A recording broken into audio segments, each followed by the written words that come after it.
a more even distribution of the nation's wealth.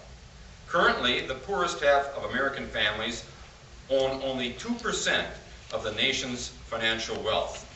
With Social Security privatization, allowing for the creation of new wealth in workers' private accounts, the concentration of wealth in America would be reduced. Seeing the handwriting on the wall, various Democratic politicians have proposed government-directed investment of payroll taxes. Centralized government control, they contend, would be less risky than individual investing.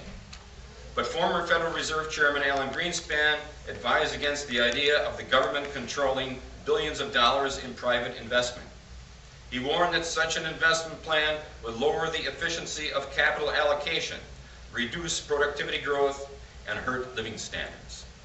He cited studies showing that returns on state and local pension funds have been 2 to 3 percentage points higher, or I should say lower on average, than comparable private pension funds.